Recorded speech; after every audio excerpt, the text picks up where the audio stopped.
رسول اللہ صلی اللہ علیہ وسلم نے فرمایا، اگر لوگوں کو معلوم ہو جائے کہ عشاء کی نماز اور فجر کی نماز میں کیا کچھ ہے تو وہ ضرور ان دونوں نمازوں میں حاضر ہو، خواہ انہیں گھسیٹتے ہوئے آنا پڑے۔ رسول اللہ صلی اللہ علیہ وسلم نے فرمایا، جس نے لا الہ الا اللہ کہہ لیا اور جس کے دل میں رائی کے دانے برابر بھی ایمان ہوگا تو وہ ایک نہ ایک دن دوزخ سے ضرور نکلے گا۔ رسول اکرم صلی اللہ علیہ وسلم نے فرمایا، جو مسلمان کسی بھی تکلیف میں گرفتار ہوتا ہے تو اللہ تعالیٰ اس کی وجہ سے اس کے گناہ اس طرح جھاڑ دیتا ہے جیسے درخت کے پتے جھڑ جاتے ہیں۔ رسول اکرم صلی اللہ علیہ وسلم نے فرمایا، اے عبداللہ بن قیس، کیا میں تمہیں ایک کلمہ کے بارے میں نہ بتاؤں جو جنت کے خزانوں میں سے ہے؟ میں نے عرض کیا ضرور، ارشاد فرمایا لا حول ولا قوت الا باللہ۔ رسول اللہ صلی اللہ علیہ وسلم نے فرمایا، رات کو اس وقت نماز پڑھو جب لوگ سو رہے ہو، تم لوگ سلامتی کے ساتھ جنت میں داخل ہوگے۔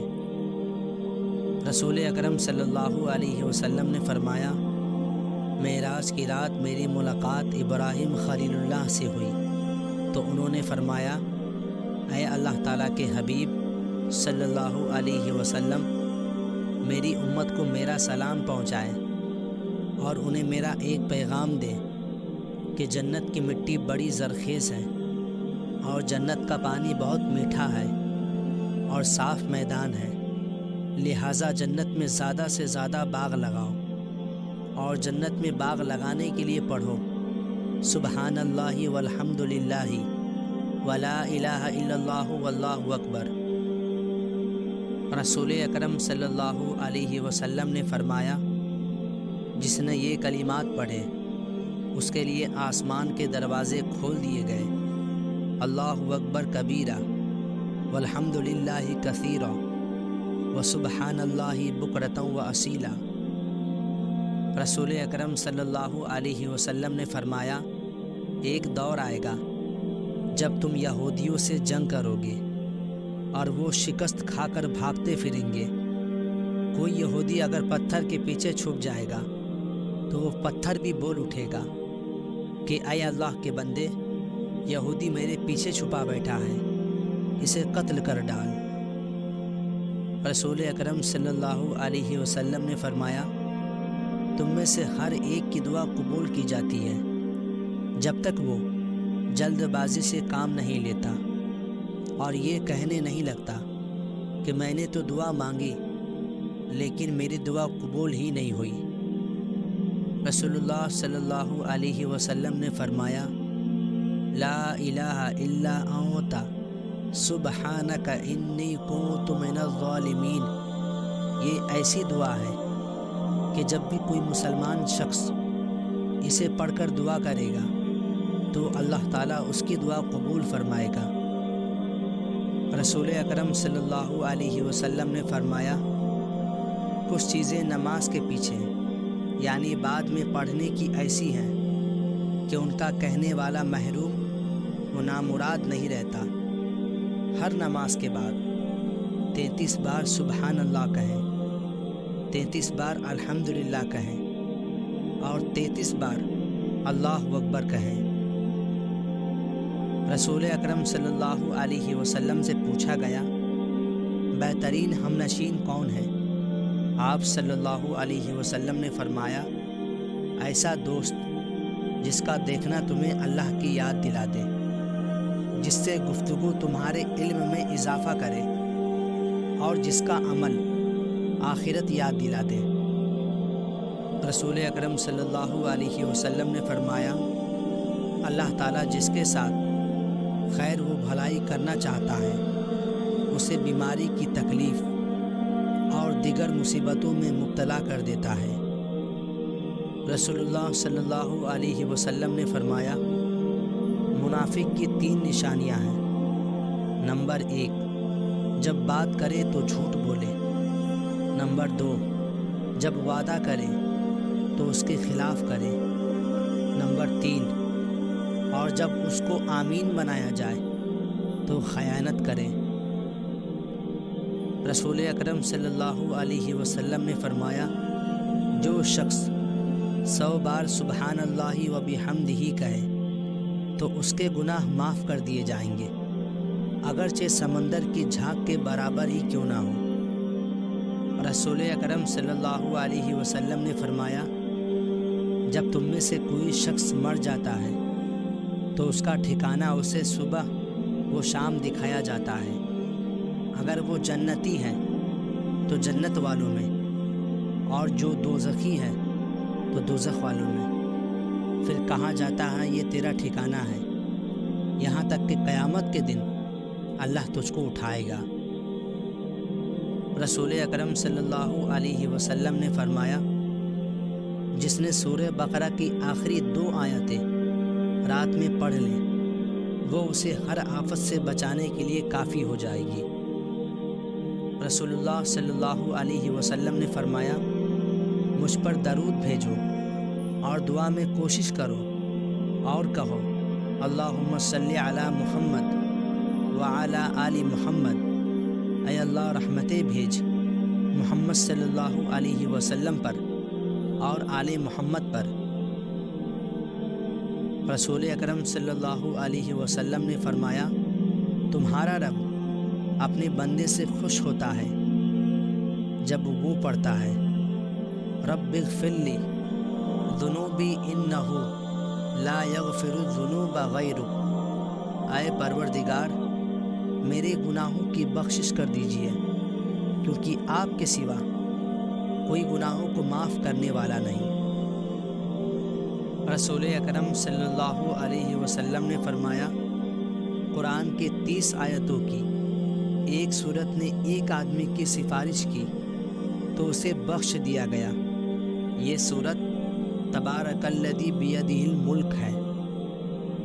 سیدنا عبداللہ بن عمر سے روایت ہے کہ رسول اللہ صلی اللہ علیہ وسلم نے فرمایا، جب تم میں سے کسی کے سامنے شام کا کھانا رکھا جائے، ادھر نماز کھڑی ہو تو پہلے کھانا کھا لے اور نماز کے لیے جلدی نہ کرے جب تک کھانا سے فارغ نہ ہو۔ رسول اکرم صلی اللہ علیہ وسلم نے فرمایا، تم اللہ کی اس طرح عبادت کرو گویا کہ تم اسے دیکھ رہے ہو، ورنہ یہ عقیدہ لازماً رکھو کہ اگر تم اسے نہیں دیکھتے وہ تمہیں ضرور دیکھ رہا ہے۔ رسول اللہ صلی اللہ علیہ وسلم جب اپنے بستر پر آرام فرمانے کے لیے لیٹتے تو اپنی دونوں ہتھیلیوں پر قل هو اللہ احد اور قل اعوذ برب الناس اور قل اعوذ برب الفلق سب پڑھ کر دم کرتے، پھر دونوں ہاتھوں کو اپنے چہرے پر اور جسم کے جس حصے تک ہاتھ پہنچ پاتا پھیرتے۔ رسول اکرم صلی اللہ علیہ وسلم نے فرمایا، روز قیامت قرآن کی سفارش پر قرآن پڑھنے والوں کو زیور، پھر عزت کا تاج اور پھر عزت کا لباس پہنایا جائے گا۔ پھر قرآن کہے گا، اے میرے رب اس سے راضی ہو جا، چنانچہ اللہ تعالیٰ اس سے راضی ہو جائیں گے۔ رسول اللہ صلی اللہ علیہ وسلم کو جب کوئی کام سخت تکلیف و پریشانی میں ڈال دیتا تو آپ صلی اللہ علیہ وسلم یہ دعا پڑھتے، یا حیو یا قیوم برحمتک استغیث، اے زندہ اور ہمیشہ رہنے والے، تیری رحمت کے وسیلے سے تیری مدد چاہتا ہوں۔ رسول اکرم صلی اللہ علیہ وسلم نے فرمایا، تم میں سے جو شخص بھی وضو کرے اور اپنے وضو کو پورا کرے، پھر یہ کہے، اشہد ان لا الہ الا اللہ وحدہ لا شریک لہ واشہد ان محمدا عبدہ ورسولہ، تو اس کے لیے جنت کے 8 دروازے کھول دیے جاتے ہیں۔ جس سے چاہے داخل ہو جائے۔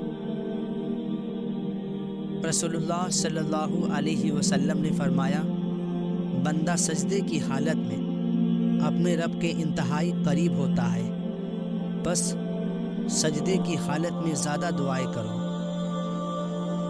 رسول اکرم صلی اللہ علیہ وسلم نے فرمایا، اللہ تعالیٰ فرماتے ہیں، اے میرے بندو، تم سب کے سب گمراہ ہو سوائے اس کے جسے میں ہدایت دے دوں، اس لیے مجھ سے ہدایت مانگو، میں تمہیں ہدایت دوں گا۔